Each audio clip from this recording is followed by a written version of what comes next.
Et si, malgré notre athéisme affiché, nous pensions encore comme des chrétiens? Si nos valeurs les plus modernes, nos indignations les plus sincères, n'étaient que le reflet sécularisé d'une morale née il y a plus de 2000 ans? Bonjour à tous, ici Kudos. Aujourd'hui, épisode sur la morale chrétienne. Ce qu'on entend par morale chrétienne, c'est un système éthique fondé sur les enseignements de Jésus-Christ et de la Bible, qui repose principalement sur l'amour de Dieu et du prochain, la justice, la charité et le pardon. Si aujourd'hui nos sociétés ne semblent plus marquées par l'empreinte du christianisme, ou du moins le christianisme ne semble plus influencer nos institutions, il n'en reste pas moins vrai que ces enseignements moraux structurent encore notre civilisation.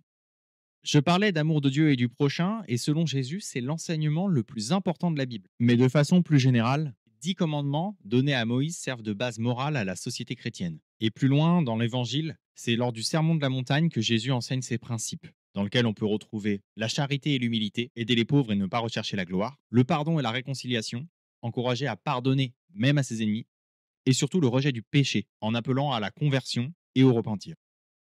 Dans la Bible, c'est après la libération des Israélites de l'esclavage en Égypte que Dieu établit une alliance avec son peuple. Et leur chef, Moïse, monte sur la montagne où Dieu lui parle directement et lui transmet les 10 commandements gravés sur 2 tables de pierre. Ainsi, il donne des lois destinées à guider le peuple dans sa relation avec Dieu, ce sont les premiers commandements, mais aussi dans la relation avec les autres, ce sont les commandements suivants. Moïse devient un prophète, c'est-à-dire qu'il va transmettre le message de Dieu à son peuple. Maintenant, je vais lister les 10 commandements, faire un rappel si vous ne les connaissez pas. Les voici dans cet ordre. Tu n'auras pas d'autre Dieu devant moi. Tu ne feras pas d'idole, ni d'image taillée pour te prosterner devant elle. Tu ne prendras pas le nom de l'Éternel, ton Dieu, en vain. Souviens-toi du jour du sabbat pour le sanctifier. Honore ton père et ta mère. Tu ne tueras point. Tu ne commettras pas d'adultère. Tu ne voleras point. Tu ne porteras pas de faux témoignages contre ton prochain.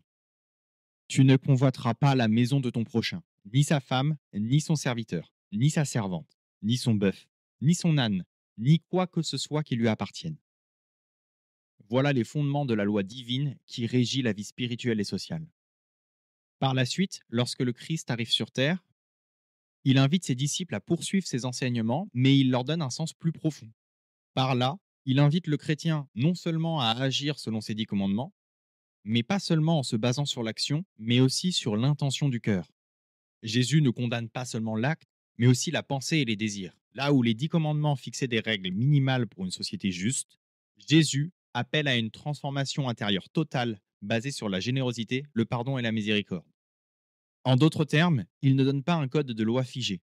Cependant, il est quand même important de remettre les choses dans leur contexte.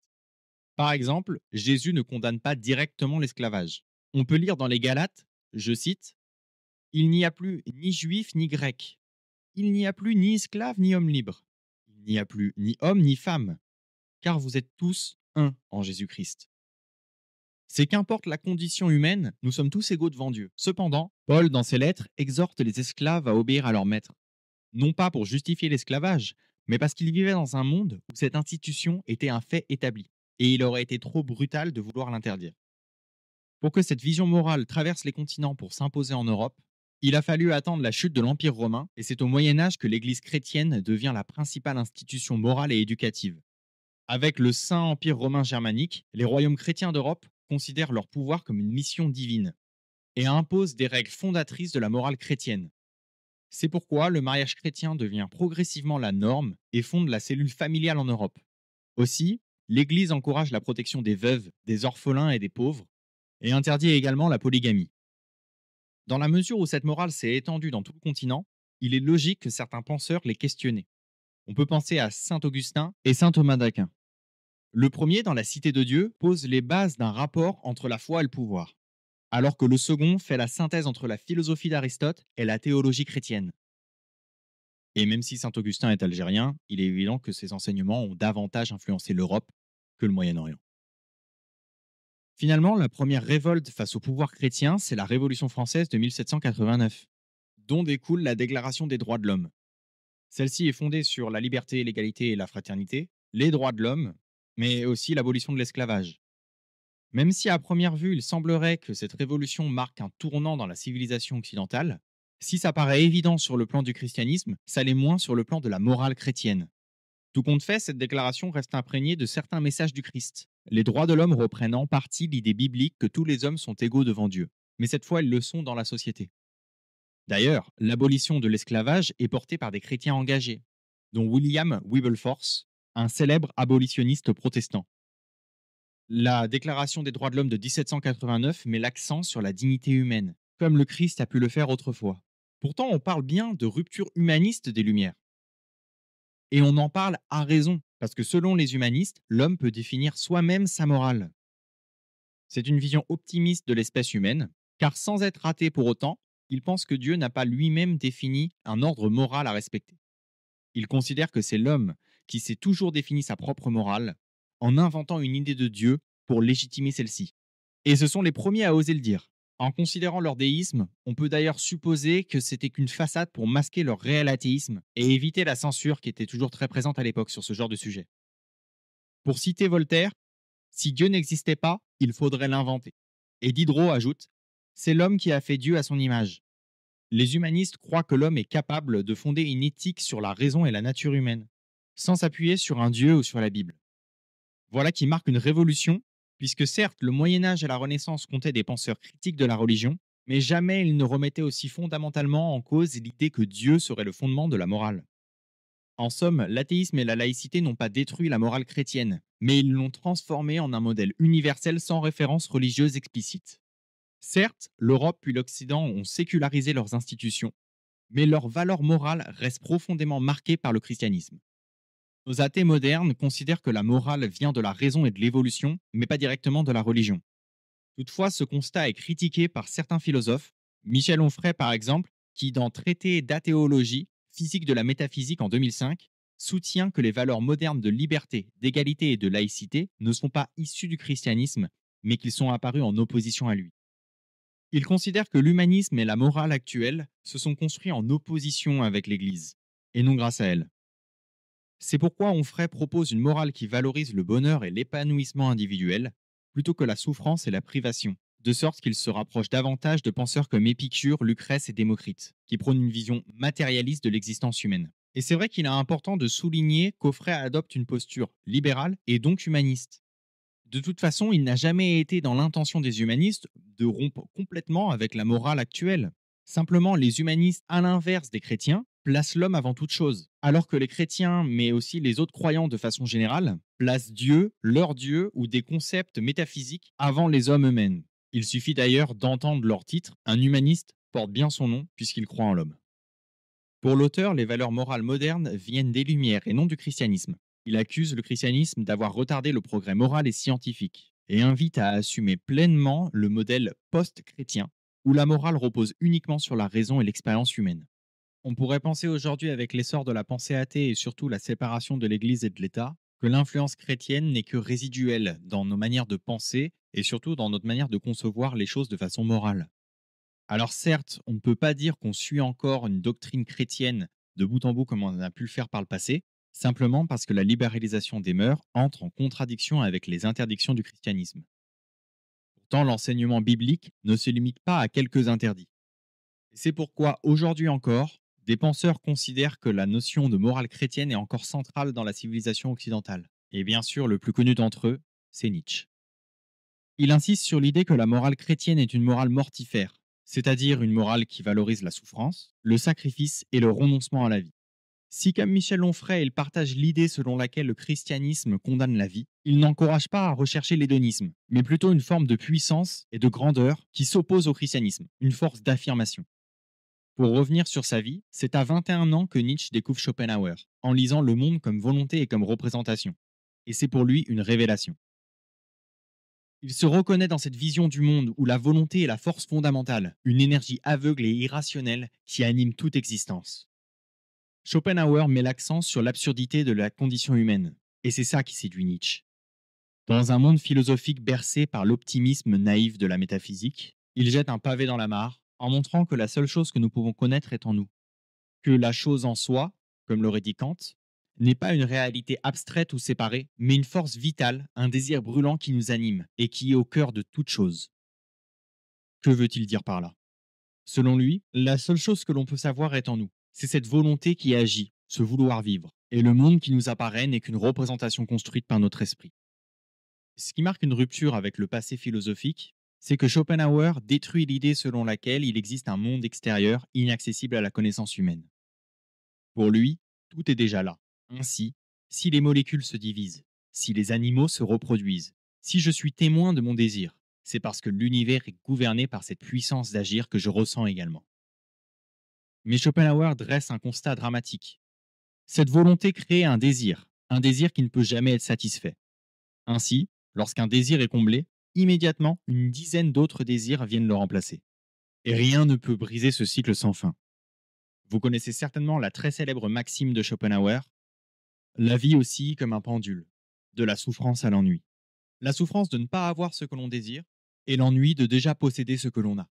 Et c'est là qu'on voit un réel point de discorde entre la philosophie de Schopenhauer et celle de Nietzsche, parce que même s'ils font le même constat, ils ne tirent pas les mêmes conclusions. En effet, Nietzsche critique le fait que Schopenhauer voit l'existence comme une épreuve dont il faut se libérer par l'ascèse et le renoncement au désir. Et par là, il pense que même si Schopenhauer a une vision sécularisée de l'existence, il continue de penser comme un chrétien, qui va juger la vie comme mauvaise au lieu de l'affirmer pleinement. Nietzsche propose une affirmation tragique et joyeuse de la vie, un dépassement que Schopenhauer n'a pas été capable d'observer. Cette vision tragique de l'existence entre complètement en opposition avec la morale chrétienne. Mais alors, qu'est-ce qu'on entend par vision tragique de l'existence? Il s'agit là d'accepter le chaos, la souffrance et l'absence de sens absolu comme des réalités inévitables. Et cela sans tolérer l'existence d'un monde d'après qui propose une vision rédemptrice et consolatrice du monde d'aujourd'hui.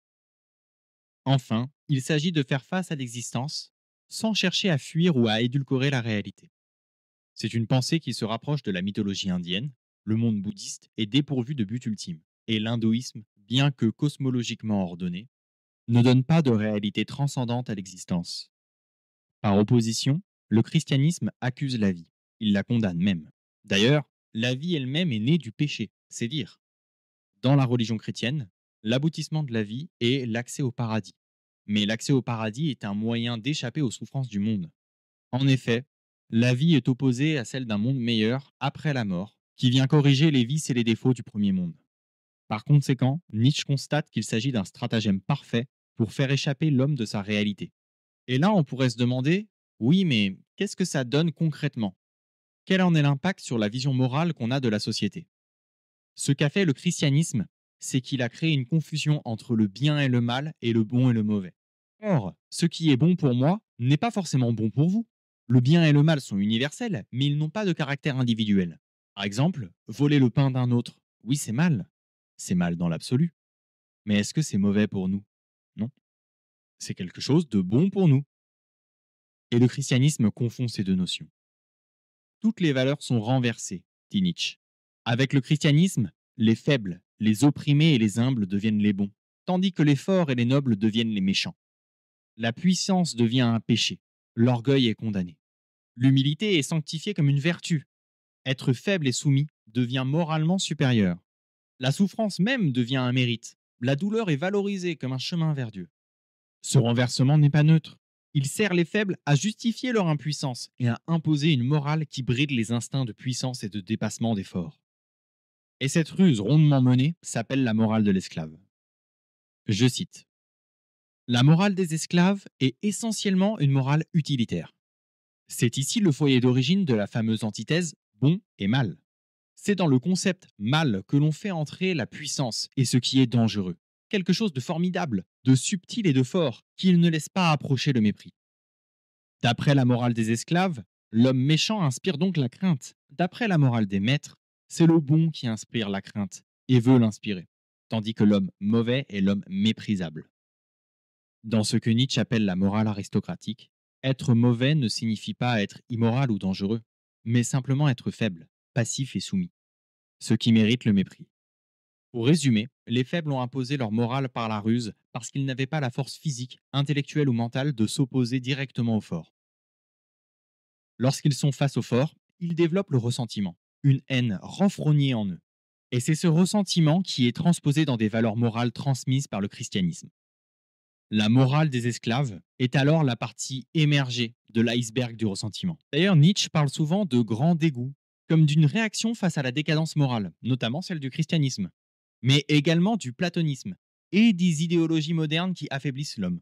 Et à première vue, ce terme pourrait ressembler à ce qui s'apparente à du ressentiment, mais la différence est essentielle. Le dégoût de Nietzsche est une prise de conscience active et affirmative, alors que le ressentiment des faibles est une réaction passive et vengeresse. Zarathustra, le personnage principal du livre Ainsi parlait Zarathustra, ressent un dégoût contre les derniers hommes. Ceux qui ont abandonné toute grandeur et vivent dans une médiocrité satisfaite. Le grand dégoût n'est pas une haine renfrognée, non. Il pousse à créer de nouvelles valeurs. Tout compte fait, ce grand dégoût s'incarne dans la figure du surhomme qui cherche à s'émanciper de toute morale imposée et qui crée ses propres valeurs à partir de sa puissance intérieure. Le surhomme transforme son épreuve en force créatrice, en refusant de se complaire dans la médiocrité. Il vit selon une morale de la vie qui célèbre l'instinct, la grandeur et la volonté de puissance, et non plus le ressentiment. J'ai parlé de la figure du surhomme chez Nietzsche. Certes, on ne la retrouve pas dans les écrits chrétiens, mais on peut y trouver une figure qui est opposée, c'est celle du martyr. Le martyr, qui veut dire témoin, est devenu un symbole d'une vertu suprême. Comme un faible, il se glorifie dans sa souffrance, qu'il va présenter comme un signe de sainteté. Je cite Nietzsche. Le christianisme a transformé la souffrance en une preuve de mérite et la puissance en une preuve de corruption. Quand on pense au martyr chrétien, on pense évidemment à Jésus, qui incarne le modèle de la vertu absolue d'une part, mais aussi de la soumission totale d'autre part.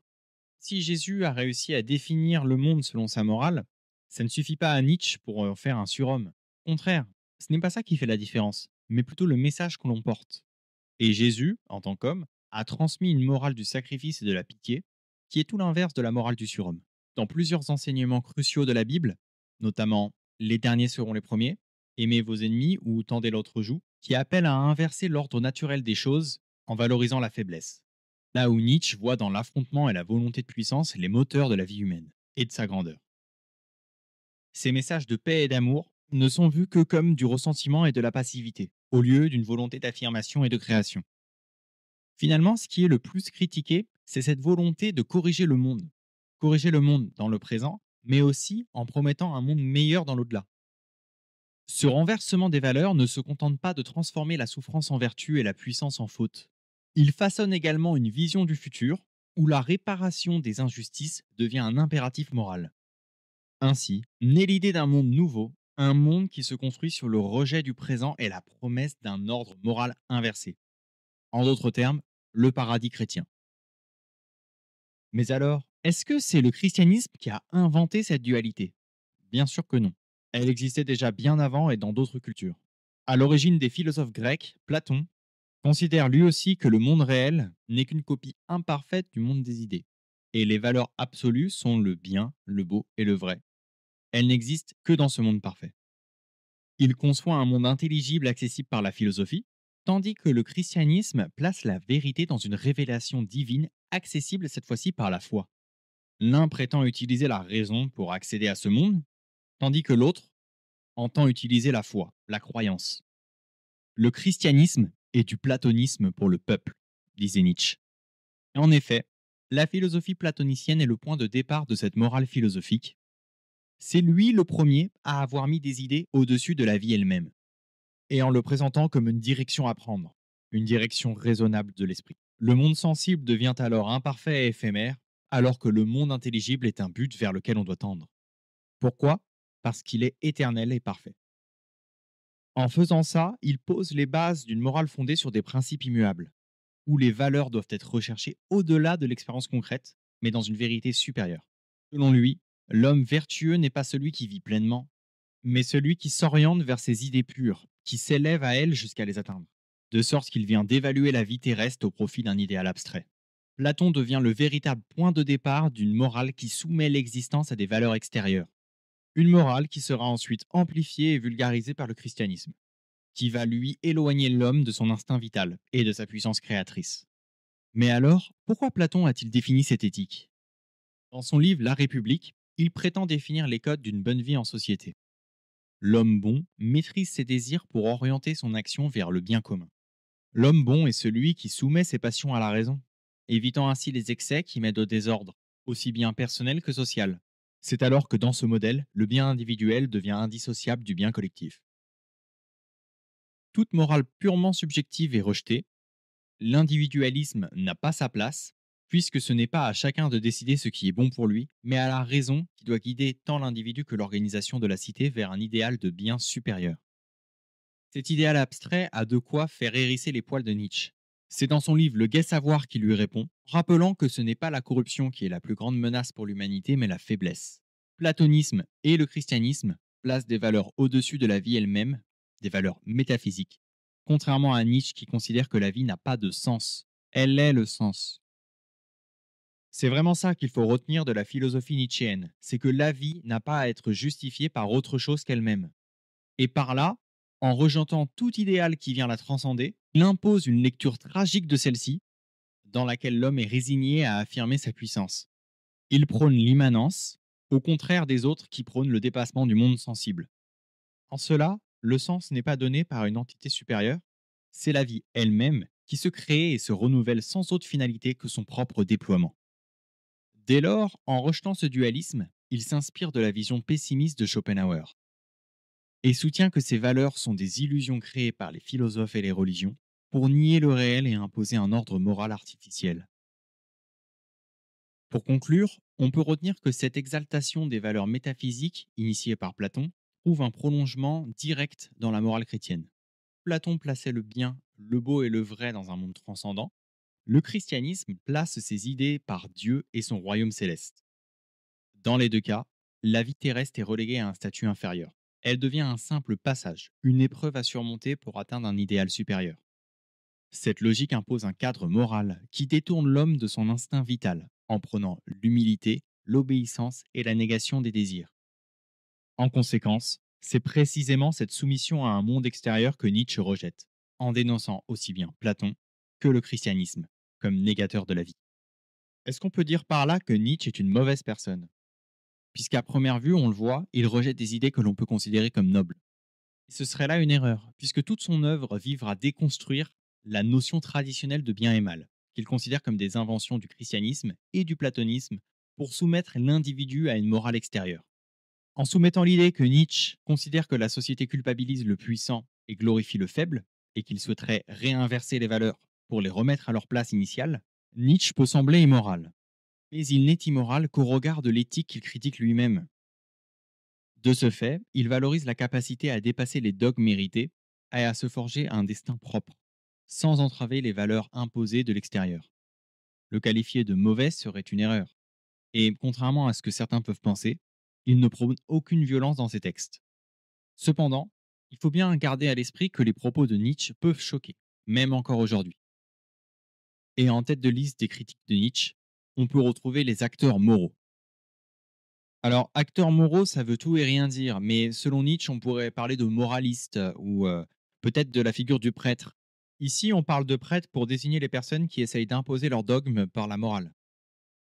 Et à première vue, on pourrait penser que ce sont des personnes qui ont de nobles intentions, mais la vérité, c'est que leurs sentiments moraux cachent souvent une forme de vanité. Ils ont souvent des motivations inconscientes, rarement sincères et servent souvent des intérêts cachés, même à l'insu de celui qui les accomplit. Et c'est normal que Nietzsche critique l'illusion de pureté morale, puisqu'il ne voit pas en la morale une forme de pureté transcendante. Il voit la morale comme un outil de pouvoir, de domination ou de compensation. Je cite l'auteur. Toute morale est, par opposition au laisser-aller, une sorte de tyrannie contre la nature, aussi contre la raison, dans Par-delà bien et mal. Il s'ensuit qu'on peut distinguer deux types de morale, les morales altruistes, qui sont le sacrifice, la charité, l'humilité, et cachent souvent des instincts de domination ou de vengeance refoulés, et les morales du renoncement, qui sont souvent des justifications déguisées d'une faiblesse ou d'une impuissance face à la vie. Ce qu'il veut dire, c'est que celui qui prêche l'humilité impose en réalité un modèle qui rabaisse les forts et culpabilise ceux qui affirment leur puissance.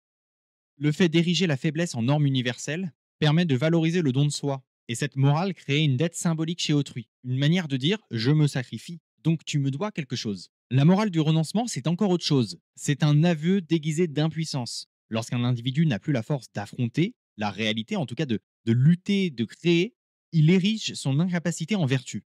Il va l'appeler sagesse, ascèse ou sainteté, mais en réalité, c'est un refus de la vie, une manière de sublimer sa défaite. Et plutôt que de reconnaître sa faiblesse et de la combattre, il va la transformer en un idéal moral, espérant ainsi dominer moralement ceux qui vivent pleinement. Voilà pourquoi lorsque quelqu'un utilise la morale, c'est parce qu'il n'a rien d'autre. Et il se sert d'elle uniquement parce qu'il a besoin de transcender cette morale pour affaiblir l'effort. La morale permet de faire oublier le fait que nous n'avons pas de valeur à offrir au monde. Et d'ailleurs, le faible ne peut pas survivre sans la morale du fort, du valeureux. C'est pour cela qu'il va condamner le monde, non pas parce qu'il se croit supérieur, mais parce qu'il ne peut pas supporter de ne pas y trouver sa place. La faiblesse, c'est de condamner le réel en le jugeant impur, mais cela uniquement par vanité. Qu'est-ce qu'on veut dire par vanité? C'est lorsqu'on considère que le monde ne nous traite pas à notre juste valeur. Ainsi, on cherche un échappatoire au lieu de l'embrasser. Mais en faisant ça, on montre qu'on a une certaine opinion de soi-même. On pense qu'on est supérieur à l'ordre des choses. En clair, la vanité, c'est ce drôle de réflexe qu'on a tous, plus ou moins, de vouloir croire qu'on mérite mieux que ce qui nous arrive. Comme si le monde s'était trompé sur nous. On se persuade qu'on vaut plus que ce qu'on vit, que notre destin devrait être à la hauteur de notre grandeur intérieure. Et c'est là que ça devient très intéressant parce que ce sentiment très humain en surface nous pousse à refuser le tragique. La condamnation du réel est une espèce d'hubris inversée dans laquelle ce n'est plus le fort qui s'élève avec excès, c'est le faible qui se croit moralement au-dessus de la vie elle-même. Mais cette prétention n'est pas une force, c'est une vanité masquée, puisqu'elle refuse l'existence. Quand Nietzsche dit les morales ne sont qu'un langage figuré des passions, il dénonce cette hypocrisie. Les systèmes moraux ne sont pas rationnels ou universels, ils sont l'expression codée de ressentiments, de désirs refoulés ou de frustrations transfigurées. Et cette passion cachée derrière tout sentiment moral n'a rien de noble. Au contraire, elle est honteuse et impuissante, et surtout elle ne s'assume pas. En disant cela, il critique violemment les athées modernes qui, après avoir rejeté Dieu, continuent d'adopter une morale absolue. Pour lui, cela signifie qu'ils n'ont pas compris la véritable conséquence de la mort de Dieu. Ils continuent de croire en des valeurs objectives et universelles, puisqu'ils sont incapables de créer eux-mêmes leurs propres valeurs affirmatives et d'oser renverser le système moral établi. Après la mort de Dieu, les valeurs ont été recyclées dans une forme plus basse. En effet, au lieu de libérer l'homme de la morale chrétienne avec la mort de Dieu, la modernité en a gardé l'esprit tout en perdant le fondement. Il est vrai que sans Dieu, il n'y a plus de justification absolue pour ces valeurs. Mais pourtant, elles continuent d'exister par inertie, devenant les restes d'une transcendance flottante dans un monde désenchanté et sans spiritualité. Voilà ce qu'on peut appeler un nihilisme passif. Un monde qui persiste à croire aux anciennes vertus sans plus en comprendre le sens, et qui transforme la morale en réflexe social, en dogme, humanisme ou en idéal vide. Ainsi, la mort de Dieu n'a pas supprimé les chaînes, elle les a seulement rendues invisibles.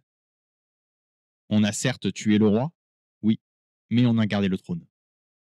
Mais alors, que s'est-il passé? Comment avons-nous pu nous débarrasser du christianisme tout en gardant sa morale comme fondement sociétal? C'est parce que nous avons certes tué le roi, mais ses valets ont survécu. Dès lors, la figure du prêtre s'est réincarnée en celle d'un moraliste athée. Et le prêtre est celui qui pense que le monde n'est pas comme il devrait être. Selon lui, il faut le corriger, le racheter, le moraliser. Et même sans Dieu, les modernes refusent l'idée que la vie n'a pas de sens. Ils veulent une direction et une finalité éthique. Mais tout ça n'est jamais qu'une fuite. D'autant plus que la morale d'aujourd'hui est affaiblie puisqu'elle n'a plus de foi vivante. Et tant que l'homme refuse d'assumer pleinement cette absence de sens, il reste l'esclave d'un système qu'il croit avoir dépassé. Si aujourd'hui on doit définir l'impact qu'a la culture de la morale chrétienne sur la culture occidentale, il est intéressant de sortir de la philosophie pour se concentrer sur le travail de Ruth Benedict dans Le Chrysanthème et le Sabre, qui identifie deux modèles de société profondément distincts, les sociétés de la culpabilité, qui sont plutôt occidentales, et les sociétés de la honte, qui sont plutôt orientales. Après la Seconde Guerre mondiale, cet anthropologue a fait une analyse de fond sur la société japonaise et a identifié des caractéristiques qui lui sont propres. Tandis que dans les sociétés occidentales, la morale repose sur la culpabilité intérieure, l'individu intériorise la loi morale, et même en l'absence de témoins, il se sent fautif s'il la transgresse. Ici, le regard de Dieu est intériorisé, il devient un jugement permanent. Dans la société japonaise, quant à elle, la honte joue un rôle central. Ce n'est pas la faute intérieure qui compte, mais la perte de face devant les autres. Ainsi, la morale repose moins sur une intériorisation de la faute que sur une régulation collective par l'honneur et la réputation. Cette culture est avant tout influencée par le confucianisme. Très influent en Chine, au Japon et en Corée, il met l'accent sur l'harmonie sociale, le respect des règles et la préservation de la réputation. La honte ici joue un outil de régulation sociale, car être déshonoré signifie perdre son statut et son respect aux yeux des autres. On a ici une morale plus ancrée dans le réel et moins portée vers des idéaux abstraits. De ce fait, on pense que le développement de l'entrepreneuriat est possible face à une culture de la culpabilité, dans laquelle l'échec est permis, mais qu'il l'est moins dans une culture de la honte. En Occident, l'échec est perçu comme une expérience d'apprentissage individuel, alors qu'en Orient, l'échec est plutôt perçu comme une perte de face qui affecte non seulement l'individu, mais aussi tout son entourage, tout son clan. Et au regard de ces deux cultures, on peut dire qu'aujourd'hui, même si on vit dans une société sécularisée, la morale chrétienne continue de prospérer sous des formes nouvelles, notamment la culture de la culpabilité. Et c'est en ça que l'analyse de Ruth Benedict est intéressante, puisqu'elle montre que les sociétés occidentales ont hérité d'un modèle où le bien et le mal sont intériorisés et où l'individu se juge par lui-même. Et c'est également à lui de réparer ses propres fautes. Souvent d'ailleurs, on entend dire que les sociétés asiatiques sont beaucoup plus collectivistes que les sociétés occidentales, qui, elles, sont individualistes en opposition. Eh bien, il faut le comprendre dans ce sens. C'est un héritage biblique. Dans la Bible, Jésus met l'accent sur des valeurs profondes et intériorisées. En s'éloignant progressivement de la loi mosaïque, il invite le chrétien à faire preuve d'éthique dans son comportement. Et aujourd'hui, ce n'est plus Dieu ni la religion qui dictent les normes, mais une conscience morale autonome. Mais cette conscience morale autonome n'est pas émancipée pour autant. Elle perpétue la logique du péché, de la repentance et du pardon, mais cette fois-ci sous des formes laïques. En conséquence, l'homme occidental continue de fonctionner comme s'il devait se justifier, comme s'il portait une dette morale invisible. Et pour en revenir à Nietzsche, il pointe du doigt que la mort de Dieu n'a pas affecté la morale chrétienne. Elle l'a simplement rendue invisible, plus diffuse et toujours active. Pourquoi? Parce que même dans l'athéisme, nous avons intériorisé les dogmes religieux, où le mécanisme intérieur de la faute et de la rédemption reste profondément ancré dans nos comportements. Les moralistes contemporains s'indignent à l'idée qu'il puisse exister des différences cognitives entre les individus. Ils rejettent toute hiérarchie entre les cultures, pourtant façonnées par des civilisations distinctes, et refusent d'admettre que certains peuples puissent naître avec des aptitudes inégales. Plus encore que la véracité de ces affirmations, c'est leur simple énoncé qui est directement condamné. Cette réaction ne repose pas sur une démonstration rationnelle, non, mais seulement sur une interdiction morale. Ces vérités sont jugées inacceptables avant même d'être examinées, car leur vision du monde repose sur une éthique environnementaliste, selon laquelle l'homme est défini par son environnement et non par sa nature. Ils rejettent ainsi le tragique de l'existence, l'idée que le monde n'est ni juste ni équitable, mais qu'il est traversé par des inégalités, des différences irréductibles et qu'il est dépourvu de toute finalité supérieure. Dans cette posture, la continuité avec la logique chrétienne apparaît évidente. Comme les chrétiens, ces nouveaux moralisateurs considèrent que le monde tel qu'il est ne saurait être accepté. Mais là où le croyant attend le salut dans l'au-delà, ils veulent le remodeler ici et maintenant. Le chrétien trouve parfaitement naturelle l'idée que les faibles doivent être protégés, car il croit en une égalité absolue entre les hommes devant Dieu. Il conçoit l'humanité comme dotée de libre arbitre et voit dans l'opprimé un être méritant de la grâce divine. Dès lors, son espoir repose sur l'inversion des rôles. Les derniers seront les premiers. Cela trouve tout son sens dans les textes qu'il considère comme sacrés. Pourtant, le moraliste athée n'a pas de Dieu auquel se référer. Mais il partage néanmoins cette indignation morale, sans plus pouvoir la justifier. Pourquoi serait-il choqué par l'idée que la nature n'a pas doté tous les hommes des mêmes capacités? Pourquoi refuserait-il d'admettre que certaines sociétés ont produit des cultures plus abouties que d'autres? Pourquoi lui est-il insupportable de concevoir que certains individus ne puissent être condamnés qu'à la soumission? Et pour finir, pourquoi son action, qui se veut correctrice des injustices, aurait-elle plus de sens dans l'univers qu'une autre? La réponse, c'est parce qu'il rejette le tragique de l'existence. Comme le chrétien, il ne peut se résoudre à l'idée d'un monde sans justice intrinsèque, où les êtres ne sont ni égaux ni destinés à le devenir. Pourtant, si le monde est dépourvu de sens transcendant, il n'a pour conséquence de cela pas non plus de morale transcendante. Il s'ensuit que loin d'avoir rompu avec le christianisme, ces moralistes modernes ne font que poursuivre son œuvre sous une autre forme. Ils continuent de croire que l'humanité doit être rédimée, que le monde est imparfait et qu'il doit être réparé. Et ce n'est plus au nom de Dieu qu'ils imposent leur vision, mais au nom d'une humanité idéalisée et d'un progrès moral qu'ils postulent comme nécessaire. Le dogmatisme religieux a cédé la place à un dogmatisme laïque, mais l'essence demeure la même. Là où le christianisme régissait les âmes par la crainte divine, ces nouveaux moralistes ne disposent que de la nature humaine elle-même comme justification, en utilisant des procédés d'intimidation pour soumettre le fort à leur vision.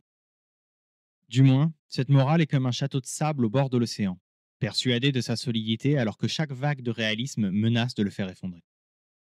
Il réaffirme des principes universels sans plus pouvoir en expliquer la source, sinon par une foi implicite en l'obligation de les imposer. De sorte que le rejet du christianisme ne l'a pas fait disparaître. Il s'est transformé, il s'est adapté, et il continue d'habiter les esprits sous de nouveaux visages. Et ceux qui se pensent libérer des anciennes croyances ne font que perpétuer leur essence, sans même s'en apercevoir. Car il y a dans cette posture une forme subtile d'orgueil, celui de croire qu'on a échappé à l'influence religieuse tout en reproduisant fidèlement ses schémas. Les athées modernes, prompts à critiquer l'Église, à dénoncer les dogmes, à ridiculiser les croyants d'hier, ne réalisent pas qu'ils parlent encore avec le langage du christianisme, en ne faisant que recycler les anciens commandements sous une forme laïque. Leur indignation devient sermon, leur militantisme une liturgie, et leur morale une nouvelle foi. Ils ont coupé l'arbre de la transcendance, mais veulent que sa racine desséchée continue de nourrir ses idéaux. Après avoir constaté tout cela, on peut aussi se demander si finalement les valeurs transmises par le christianisme, dans une morale qui prospère aujourd'hui, ne sont pas des valeurs qui sont inhérentes à l'espèce humaine. Ce qu'on peut entendre par là, c'est que ce sont des valeurs que l'espèce humaine a développées en tant qu'espèce grégaire pour vivre en société. La pitié, l'amour de l'autre, le pardon, ou de façon générale la culpabilisation de ces mauvaises actions, surtout quand elles sont mauvaises pour le groupe, sont tout un ensemble de valeurs qui permettent une bonne vie en société et un respect du bien commun. Cependant, toutes les cultures ne cultivent pas ces mêmes valeurs d'une part, et l'Occident lui-même a connu un système de valeurs complètement opposé par le passé.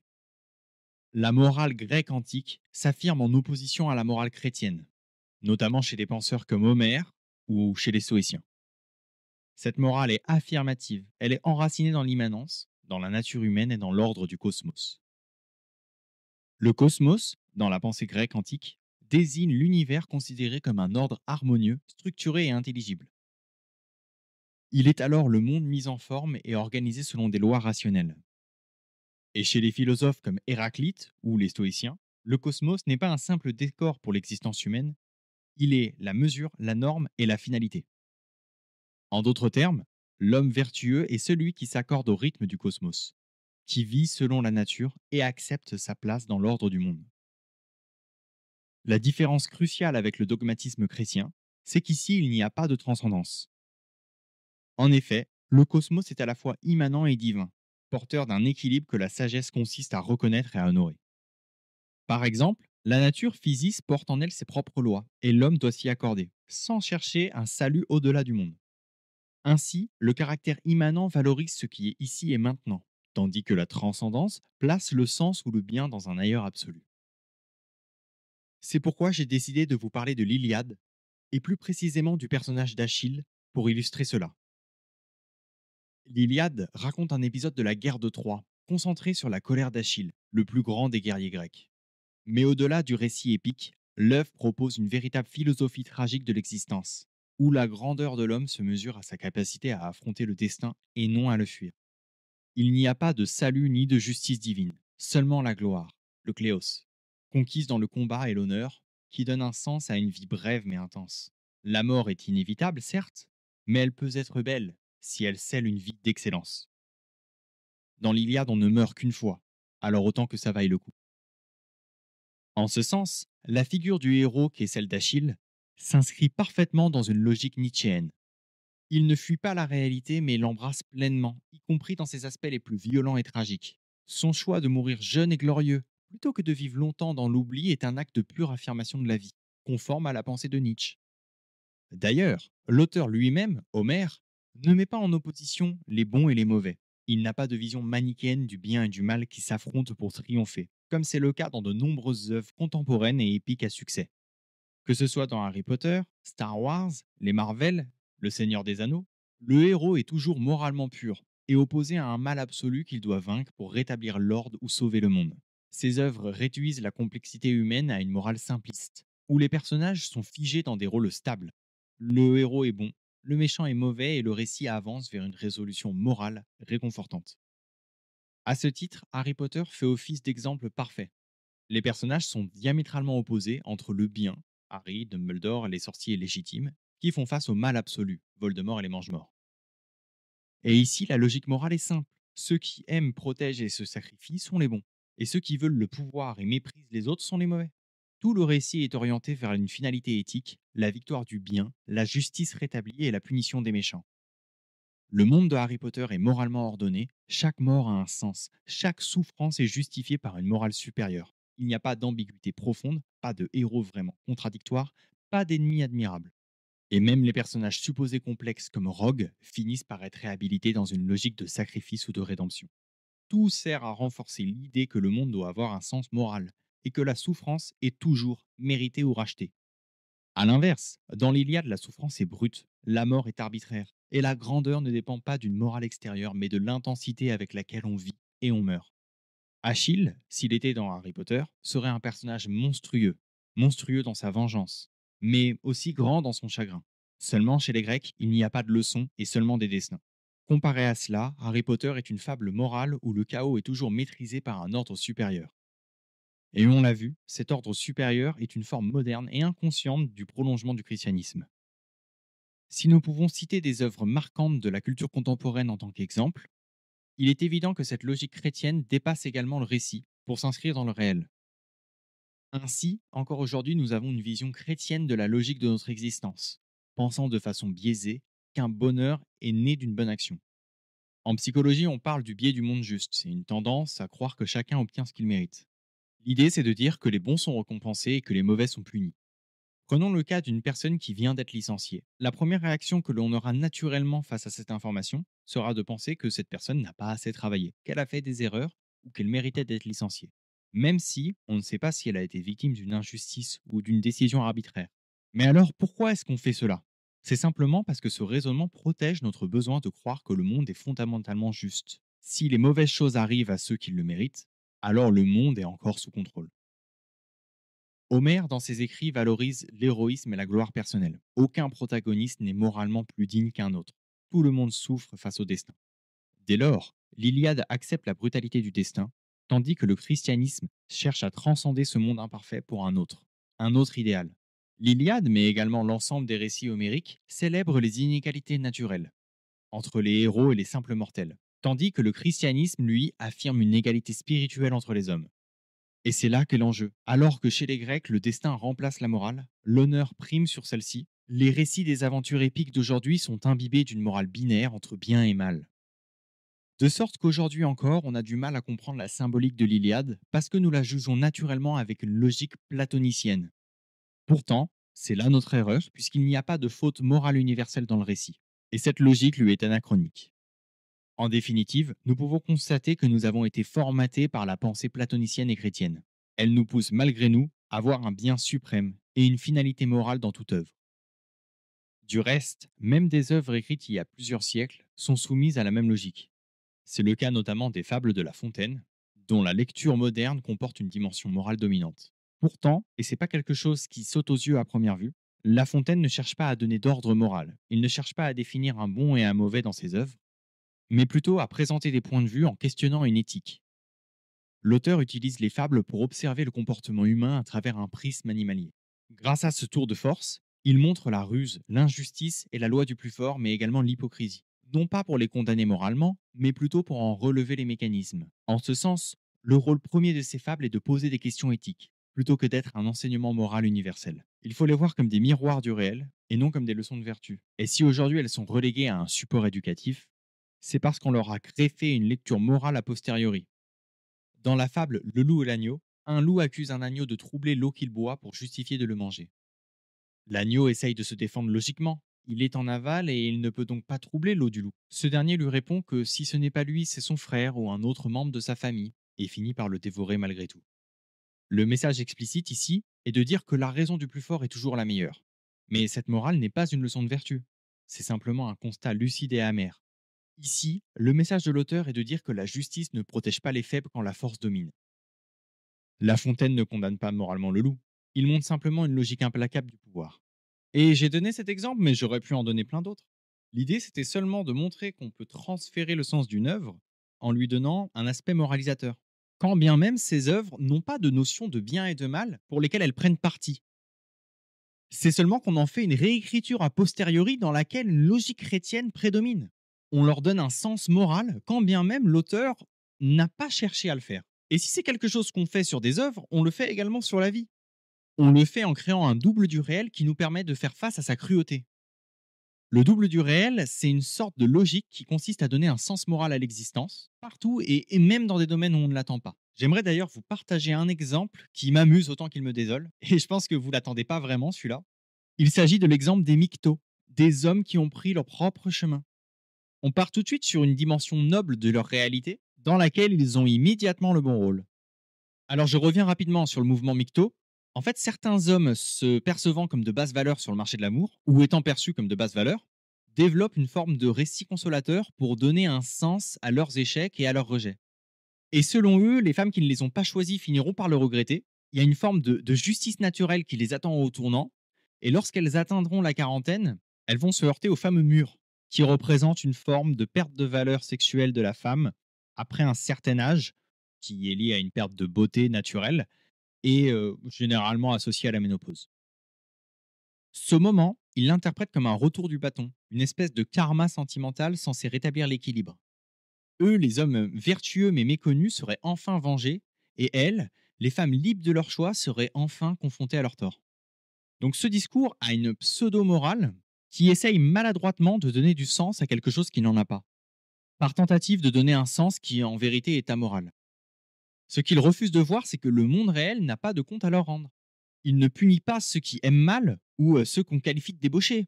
Il ne récompense pas non plus les intentions pures, et il ne trace aucun arc narratif compensatoire. Ce que ces hommes nomment karma n'est pas une observation, c'est une construction mentale, c'est un refuge narratif dans lequel ils se placent du bon côté d'un jugement qui n'a jamais été prononcé. Leurs rejets sont simplement le fruit d'une asymétrie de valeurs sur le marché de l'amour, car aucun homme qui a le pouvoir de séduction d'un DiCaprio ne tire ce genre de conclusion. Et alors, pour faire face à cette réalité froide et cruelle, ils se fabriquent une version parallèle du monde qui leur permet d'échapper à ce constat et où tout ce qui leur arrive trouve une justification morale. Et surtout, ils se mettent en scène comme des figures vertueuses méprisées par erreur et prédisent que le réel les réhabilitera. Sauf que c'est jamais le cas. Et ça ne le sera jamais. En vérité, très rares sont les hommes qui vieillissent comme du vin et qui parviennent à séduire celles qui les ont recalés plus tôt. Et quand bien même ils y arrivent, ce serait à quel prix? Au prix d'une rancœur enfin soulagée à la quarantaine en étant l'homme qui passe après tous les autres et qui représente le choix rationnel de la stabilité financière? Franchement, ça donne envie, ça? Mais ce qui blesse réellement, c'est pas tant le rejet, la solitude ou l'échec amoureux, mais c'est plutôt l'absence totale de sens de cette souffrance. Et comme cette idée est insupportable, il lui substitue une fable rédemptrice dans laquelle ils deviennent, alors à leurs yeux seulement, des martyrs d'un amour juste mais non reconnu, comme des figures pures, sacrifiées sur l'autel d'un monde perverti. À les entendre, leur douleur n'est plus un simple fait, elle devient un symbole et une preuve de vertu. Et comme les saints flagellés dans les fresques anciennes, ils se racontent que leur tour viendra, que le monde finira par voir leur lumière et que le ciel leur rendra justice. Vous noterez la métaphore avec le christianisme, parce que là encore, on retrouve la même logique binaire, avec le camp du bien qui doit triompher, et même si aujourd'hui c'est le camp du mal qui gagne, il paiera de ses vices à l'avenir. Cette vision, elle n'est qu'un travestissement, car c'est pas la lucidité qui les anime, mais c'est plutôt un ressentiment profond, au sens nietzschéen du terme, une impuissance métamorphosée en vertu. Les Mictos se présentent comme des hommes lucides, affranchis des illusions de l'amour, du couple et des attentes sociales liées aux relations hétérosexuelles. Ils prétendent ne plus vouloir jouer le jeu et décider de vivre par eux-mêmes. Et ils s'érigent comme des figures de détachement maîtrisées, mais à y regarder de plus près, ce choix sonne souvent comme une retraite maquillée. C'est une capitulation travestie en conquête. Car dans bien des cas, c'est pas eux qui ont quitté le jeu. C'est le jeu qui les a laissés sur le banc. Et n'ayant pas obtenu ce qu'ils désiraient, ou ayant trop souvent été confrontés au refus, à la différence et à la déception, ils refusent systématiquement d'en tirer les conclusions qui s'imposeraient. Plutôt que de reconnaître que la faute vient d'eux, c'est-à-dire qu'ils ne plaisent pas, ou plus crûment que leur valeur perçue est faible sur le marché amoureux, ils préfèrent s'inventer une posture noble, le retrait volontaire. Comme quelqu'un qui, ne pouvant entrer dans un temple, se contente de dire qu'il est profane. Leur plus profonde contradiction, c'est qu'ils se revendiquent hors du système. Mais ce système les obsède. En le critiquant sans relâche comme ils font, ils montrent qu'ils ne s'en sont jamais vraiment détachés. Derrière leur prétendue indépendance, il y a une blessure d'ego mal digérée traduite dans un refus d'affronter la vérité nue. Celle qui est sans sens moral, où le désir ne se distribue pas avec justice et dans laquelle la nature gâte rarement ses créations de traits gracieux. Ils préfèrent alors croire que les femmes sont superficielles, manipulatrices et vénales, plutôt que d'admettre qu'ils puissent simplement ne pas susciter de désir. C'est une manière de styliser son isolement et de s'abriter derrière une pseudo-lucidité cynique. Pourtant, à force de haïr le jeu, ils deviennent les plus fidèles serviteurs de ses règles, car ils continuent à croire qu'ils devraient récompenser les justes. Et c'est précisément là qu'ils se forgent un double du réel. Ce n'est plus la vie en tant que telle qu'ils regardent, mais une représentation dans laquelle leur retrait devient une victoire. Une victoire qui a surtout le goût amer de la résignation maquillée en grandeur. Pour finir, j'ai l'intention de vous lire un petit discours que j'ai fait sur le christianisme et sa morale, qui va récapituler l'ensemble des points qu'on a abordés et aussi donner une ouverture. Le christianisme a donné un sens à la mort pour faire face à son néant. Face à l'inéluctabilité de la fin, il a construit un récit de salut. La mort n'est plus une rupture brutale, mais un passage vers une autre vie, une rédemption et un jugement. Mourir n'est plus disparaître, c'est accéder à un au-delà porteur de justice, de consolation et d'ordre. Cette promesse a permis à des générations de vivre avec la mort sans désespoir, en l'inscrivant dans un cadre moral et spirituel. La peur de la mort ne s'exprime plus de la même façon, elle s'est déplacée. Puisque l'au-delà n'est plus une certitude, ce n'est plus tant la fin qui inquiète que le vide possible du présent. Le problème n'est plus ce qu'il se passe après, mais plutôt à quoi bon tout cela. On cherche désormais à donner un sens à la vie elle-même, à remplir ce temps qui nous est accordé. Non plus par la foi, mais par un sens moral à nos vies. Cette quête de sens est souvent un rempart contre l'absurdité, un moyen de ne pas sombrer dans le vertige de l'insignifiance. Alors on se donne un sens à la vie, par peur ou par orgueil, et peut-être par les deux. Par peur d'abord, peur du vide, de l'absurde, de l'absence de finalité. Dire que la vie a un sens, c'est se rassurer, croire qu'il y a un ordre derrière le chaos, une direction qui rend nos efforts légitimes et nos souffrances utiles. Mais c'est aussi parfois par orgueil, croire que l'homme a le pouvoir de déterminer ce que l'existence doit signifier, comme si le monde devait répondre à nos critères, à nos valeurs et à nos attentes. Mais qui sommes-nous vraiment pour prétendre donner un sens à la vie elle-même, comme si elle devait s'expliquer devant nous? Ce geste, en apparence noble, cache parfois une illusion, celle de croire que l'univers attend une justification, et que l'homme est assez grand pour la lui fournir. La vérité plus humble et plus authentique, c'est peut-être que la vie n'a pas de sens en soi, mais que nous avons la liberté et peut-être la responsabilité d'en donner un à la nôtre. Alors sommes-nous vraiment athées? Ou bien avons-nous simplement remplacé Dieu par une autre autorité, moins visible mais tout aussi contraignante, la morale chrétienne, devenue inconsciente? Car même si Dieu est mort, comme l'a proclamé Nietzsche, ses valeurs, elles, demeurent, souvent masquées et réinjectées dans des discours modernes sous d'autres formes. Ainsi, lorsque nous parlons de justice sociale, de pardon, de sacrifice ou de souffrance méritoire, nous répétons sans le savoir les réflexes d'un héritage chrétien, vidé de son nom, mais actif dans nos esprits. En réalité, nous ne croyons peut-être plus à un ciel ou à un jugement dernier, mais nous persistons à penser que le monde devrait fonctionner selon une logique morale, dans laquelle le juste est récompensé, le fautif est puni et la bonté a un sens. Par conséquent, il ne suffit pas de rejeter Dieu pour être vraiment athée. Ce n'est qu'en remettant en question les structures morales qu'il a laissées que l'on peut parler d'un athéisme véritable. Autrement dit, tant que nous continuons à vivre dans le cadre de ces valeurs, même en les habillant d'un vocabulaire laïque, nous restons profondément chrétiens, sans toujours en avoir conscience.